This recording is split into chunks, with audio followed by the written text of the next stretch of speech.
Hola, bienvenidos a Quinique.com. Hoy está con nosotros el doctor Ricardo Rueda Sáenz. Él es el director de Reprotec, que es la unidad de fertilidad de la Fundación Santa Fe de Bogotá. Muchas gracias y bienvenido. Muchas gracias a ustedes, Daisy, por este espacio para poder conversar con ustedes. Bueno, hay un tema muy interesante que estuvimos conversando previamente con el doctor Rueda, que tiene que ver con la asepsia que tienen que tener en estos momentos. Uno sabe que ustedes entran a cirugía, usted es cirujano, que entran a cirugía con una cantidad de vestidos, con gorro, con guantes. En este momento, ¿cómo están extremando esas medidas y qué están usando para entrar a las cirugías? No, indudablemente las medidas se han vuelto extremas de acuerdo a recomendaciones internacionales y recomendaciones de un comité de pandemias que tenemos en nuestro hospital. La Fundación Santa Fe de Bogotá ha tenido como primera línea o prioridad la protección de su personal de salud y ha de nuevo se ha esmerado en tener todas y absolutamente todas las precauciones en esta coyuntura para evitar la transmisión del virus del SARS-CoV-2 o evitar la transmisión del virus de pacientes hacia el personal de salud. Esto pues requiere de una serie de equipos de precaución, de protección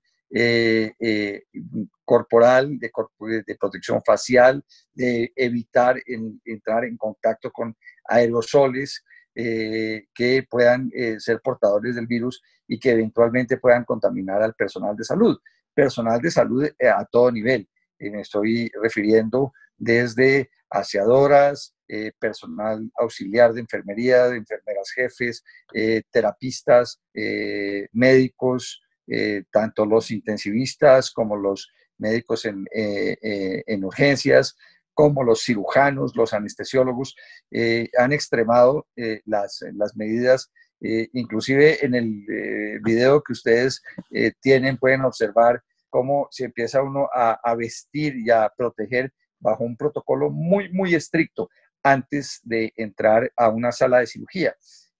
Si anteriormente tendríamos que cumplir con las normas que nosotros llamamos comúnmente de asepsia y antisepsia, hoy, además de esas normas de asepsia y antisepsia que están encaminadas a la protección del paciente, evitar el potencial de infección al paciente, esas normas de asepsia y antisepsia se han extremado de tal manera que además de la protección del paciente, se proteja el personal de salud en el caso de cirugía y pues en el caso de toda intervención médica. Doctor, ustedes antes de entrar a las cirugías, me imagino, pues tienen todas estas prevenciones sanitarias, pero ¿a los pacientes les hacen exámenes y a ustedes previamente con cada cirugía o no? No, en este momento, pues el tema de los exámenes y el testeo para el COVID, pues tiene una serie de indicaciones médicas, dentro de las cuales no está en forma universal hacer testeo antes de intervenciones quirúrgicas a médicos y a pacientes. Se hace un testeo en forma selectiva después de haber hecho un triage respiratorio en el cual se identifica si el paciente o el médico pueden ser potenciales portadores del virus. Obviamente, si se identifica un médico que sea positivo en los exámenes que disponemos actualmente para el COVID, para el coronavirus, ese médico no debe estar en cuidado clínico de pacientes, sino que debe ir a cuarentena.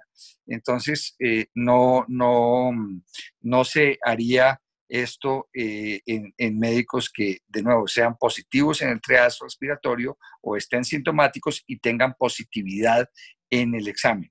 Sin embargo, en un médico que está asintomático, que no tiene ninguna sintomatología, que está cumpliendo con las medidas de aislamiento y confinamiento que debemos cumplir todos y no tiene ningún tipo de síntoma, no está indicado hacer el examen, pero sí está indicado en que tome todas las medidas de protección y, como te decía anteriormente, son medidas de protección de doble vía, de seguridad hacia el paciente y de seguridad hacia el personal de salud. Hay otro tema que es muy interesante cuando lo ve uno en ese video, cómo se está poniendo ese vestido, de qué material está hecho y fue fabricado para estas circunstancias especiales de la pandemia, o eso ya existía, de qué está hecho, cómo lo hacen, quién lo vende, quién lo distribuye. No, estos vestidos usualmente están hechos de una tela que llamamos antifluidos, que es una tela impermeable que impide el paso de cualquier líquido hacia el interior del vestido. Usualmente estos materiales son de amplia difusión y de uso muy común en cuidados médicos, en salas de cirugía, en procedimientos que implican salpicarse con líquidos o secreciones de los pacientes. Entonces son de uso muy común. Los que estamos utilizando actualmente, extremando las medidas de seguridad, no se utilizan en forma rutinaria, se están utilizando ahora en el momento de esta coyuntura y se utilizan en todo tipo de pandemias. Por ejemplo, cuando los médicos y los cuidadores y personal de salud cuidaban pacientes con ébola en África Occidental, utilizaban este tipo de vestidos y de tecnologías que son de amplio conocimiento. Estos están siendo utilizados ahora y fabricados con mayor frecuencia ahora. Hay proveedores tanto nacionales como internacionales que los están fabricando a marchas forzadas en este momento, porque ya te imaginarás la acumulación de pedidos que hay, porque en este momento todo el mundo los está requiriendo. Y en Colombia, pues, definitivamente necesitamos protección a los médicos y después del decreto 358 firmado por presidencia el domingo en la noche, esto va a tener que difundirse a todo el país. Hablemos de ese decreto que ha suscitado toda clase de comentarios, suspicacias y polémica. ¿Ustedes qué opinan? Pues mira, la profesión médica estamos indudablemente en nuestro deber como médicos y dentro de nuestro juramento hipocrático como médicos, tiene que estar contemplado el estar disponibles para ayudar en el momento de una pandemia. Sin embargo, la opinión médica en general es que tiene que tener dos condiciones esenciales, que es un adecuado equipo de protección médica, y equipo de protección médica adecuada no puede ser una mascarilla, una simple mascarilla y unos guantes, sino que tiene que ser un equipo con las características que tú pudiste observar en los videos que ustedes tienen disponibles. Y segundo, tiene que haber unas garantías laborales para los médicos, no solamente en remuneración, sino en aseguramiento. ¿Qué pasa? ¿Quién asegura a ese médico si llega por desgracia, a adquirir el virus del SARS-CoV-2 y llega a caer con la enfermedad del COVID-19? ¿Quién lo incapacita? ¿Quién le da las garantías laborales mínimas? Que es lo que tradicionalmente la profesión médica no ha tenido y está desprotegida en Colombia. Yo les decía a algunos colegas, es como si nos estuvieran invitando a una guerra nuclear armados con una cauchera.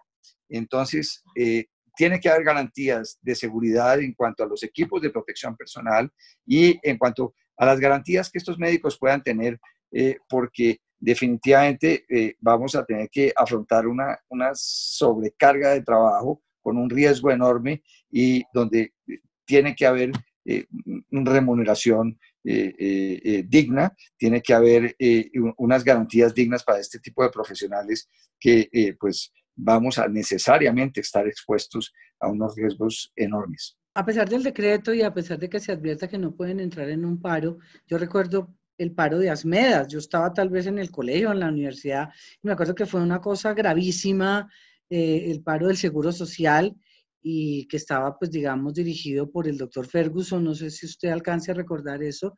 Lo recuerdo gratamente al doctor Guillermo Ferguson. Sí, sí, yo lo entrevisté después varias veces a lo largo de la vida, pero ¿usted cree que eso, a pesar de los decretos y de las amenazas, eso pueda pasar? Que se vayan, yo no porque creo. la Federación Colombiana de Medicina dijo que estaban como suicidándose mucho, sobre todo los de urgencias, y que ellos de pronto decidirían por lo menos renunciar en masa. Sí, yo creo que una situación de este estilo dentro de nuestra profesión que implica un principio de solidaridad y de compasión grande, se vaya a dar una situación como estas. Sin embargo, y ayer pudimos observar a la salida de la reunión que tuvo el ministro Ruiz con las agremiaciones y particularmente con la Federación Médica Colombiana, pudimos leer el documento al que llegaron, al acuerdo en que llegaron los gremios y Federación Médica Colombiana con el ministro en voz del doctor Roberto Vaquero Heberlin, que es el presidente de la federación. Y es una posición muy conciliadora, pero donde definitivamente se comprometen a que los médicos que van a estar encargados de cuidar los pacientes con el COVID-19 van a tener que tener unos equipos de protección personal adecuados. Sin embargo, existe preocupación porque la responsabilidad la pone el ministerio en manos de las instituciones hospitalarias y en manos de las ARLs, quienes deben ser las personas que van a proveer esos equipos, y existe la gran preocupación que esos equipos que vayan a tener los médicos para protegerse sean subóptimos. Bueno, doctor, de verdad, muy amable haber estado con nosotros, muy interesante escucharlo. También es preocupante mirar cómo está el futuro, lo que hacen algunos presidentes de equivocarse en el aislamiento y así nos incomode, nos toca disciplinarlos. Espero que acepte una próxima invitación y de por Dios, cuídese mucho y cuide a los suyos, cuide a sus médicos, a sus hijos, a su esposa, a todos, porque ustedes son absolutamente indispensables. Daisy, muchas gracias por todo. Ustedes cuídense también, por favor, y entre todos, si nos cuidamos, vamos a salir adelante de esto con saldos muy positivos y ojalá hagamos un análisis muy concienzudo de qué enseñanzas nos deja esta pandemia. Bueno, de verdad, muchísimas gracias, doctor Rueda. Y a ustedes les recordamos que en ique.com, el placer de saber, ver y oír más. Nos vemos en una próxima oportunidad. Muchas gracias. Gracias.